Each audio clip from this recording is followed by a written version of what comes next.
We're here with some of the creators, and some of the cast of a show that'll run tomorrow night and Saturday at BAM Fisher. It's called The Legend of Yauna. And the folks here with us will not only tell us about what they're doing, but they're going to perform a small piece of it right in our studio. Yeah, we're pumped. We are here to welcome Chris Berry, the Grammy-nominated creator and music director of The Legend of Yauna. Welcome. Thank you. Great to be here. Very happy that you're here. And next to me right here is Maya Garcia, the show's director and choreographer, who was also a major part of the creative team behind the Broadway hit Fela. Welcome. That's the one. Thank you. And we are also so happy to welcome Marie Dulin. I'm sorry, I just killed your name. I'm such a fan, and I'm messing up. The just founder. say Zap Mama. Well, you know her as Zap Mama, and she's here in our studio. We're breathing the same air. The founder and leader of the internationally known singing group Zap Mama, and she'll be playing with the sounds of the super cool role of the Black Panther Queen. And we also have three musicians who are going to be joining her playing various instruments. Benjamin Sands, Frank Malloy, the fourth, and Robert B. Michelin. They'll be joining us later. But hey, guys, we're happy to hear you joining us later. But right now, we've got all these creative folks around the table. Yes. So tell us about this production. What inspired you? We know there was a little trip to Africa you took. Well, I started playing African music when I was very young. And my godfather, who's a master drummer from the Congo, Tito Sompa, took me back to Africa. And what was supposed to be a very short trip turned out to be 10 years living there. Wow. And during my time there, I just got so inspired by the music and the culture. And I also was very inspired by my grandmother, who's a master storyteller. So this show is basically in honor of my godfather, who gave me the gift of African music, and my grandmother, who's a master storyteller from the Kentucky Appalachians. So I created sort of a new mythology where I could take what I learned in Africa and take the inspiration and storytelling from my grandmother and meld the two together and create this production. Maya, talk to us about what people are going to experience. I know it's not just music, it's not just dance, there's so much going on. What can people expect to see? Well, this production is a live concert, live music concert, live dance. It's also a narrative theatrical experience. And so the audience gets to really sit back in their seats and become children again and allow their imagination to run wild. It's a modern day Wizard of Oz. So our protagonist, Yauna, is moving through a journey through time and space. He's meeting all of these mythological characters, like the Black Panther Queen. And he's essentially in a process, a spiritual journey to dissolve his ego, to dissolve himself in order to become one and to unify the four elements, the air, the water, the earth, and the fire tribes. And so he becomes really the vessel for this spiritual experience to occur. So it's like a storybook, and the pages will turn and the audience will go on the journey with us. And we hope that they really sit back. Well, and they won't be able to help themselves but dance sit. on their feet. I don't think just sit back, because I was moving and grooving. I think everybody's going to want to move in their seats. Yeah. And then afterwards, you know, what we take from the art, I think, is what is most important.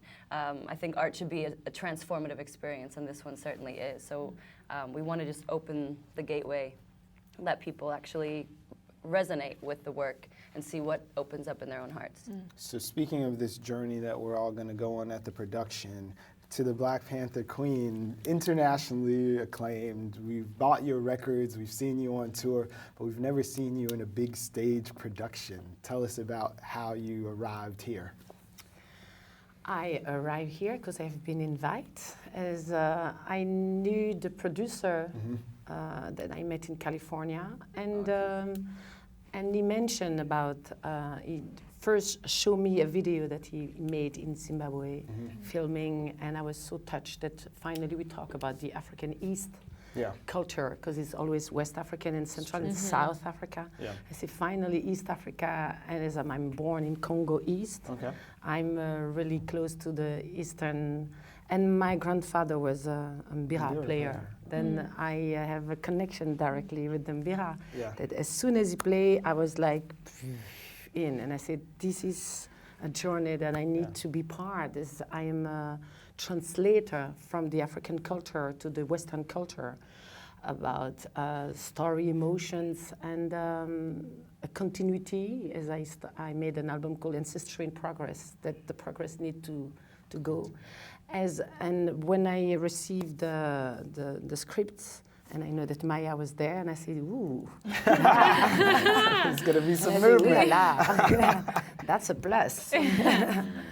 And the fact that it was not based on one country, one tradition, that's really invite me to be part of the process, because I think we are now the ancestors of the future, that we need to create this new mythology. And then it's not about colors or where are you from, it's what kind of person you are, more water, more fire, more, and then it's the spiritual things. And then I met so much European that have an African feeling as well, and the same way, this is why I like, are you water, are you fire? I'm both, I'm the 4 elements, and I can embrace all this to make an evolution and for myself as a person to serve this cosmos, the world. So Chris, do you see yourself as a translator picking up on her theme?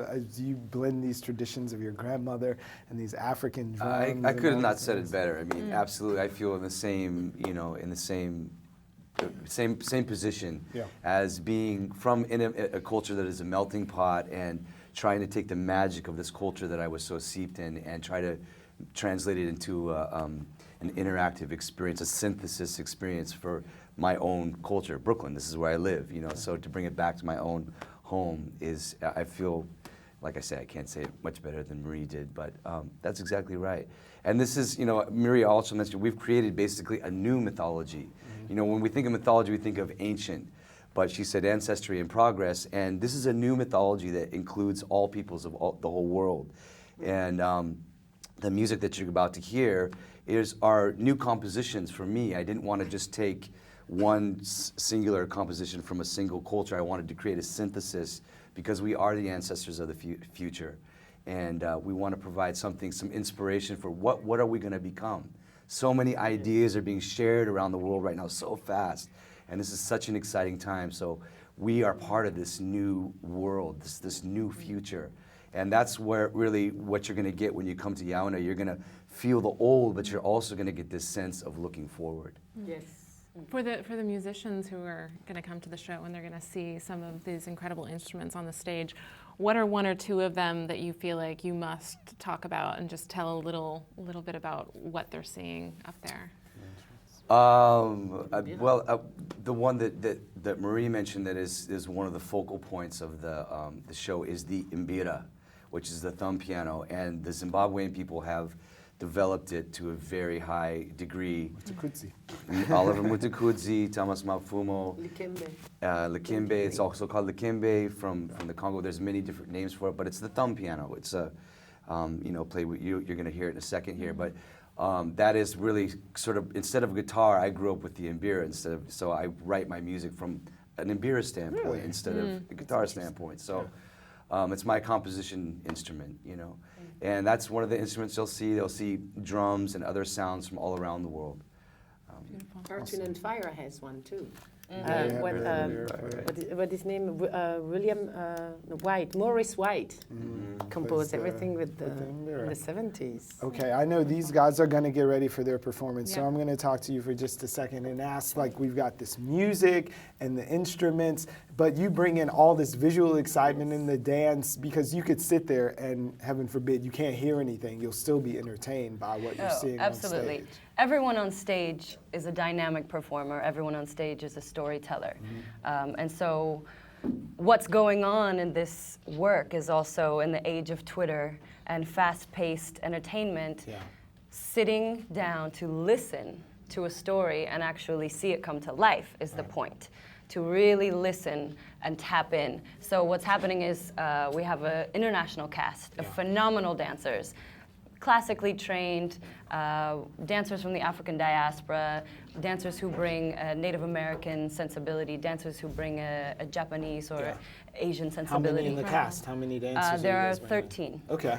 Nice. So we have a wild and wonderful cast. Around the world. Yes, Wow. absolutely. And you know, also there's a conversation between the musicians and the dancers that's happening in our process, which is collaborative. So some of the musicians will get up and play characters in certain moments, and the dancers are singing throughout the show. So we have real triple threats all around. All right. Awesome. Great. Well, great.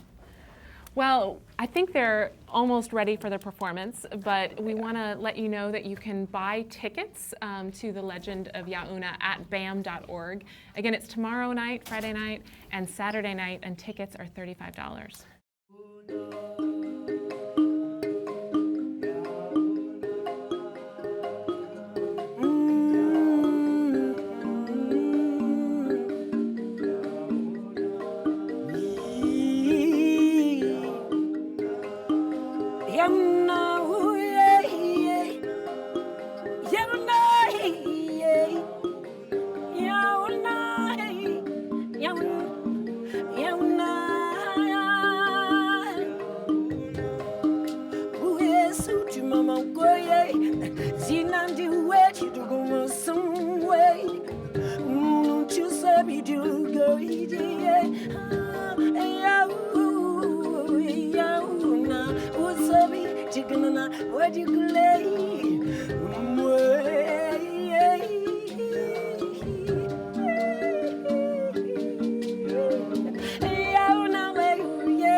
Not gonna follow that at all. Not gonna follow that.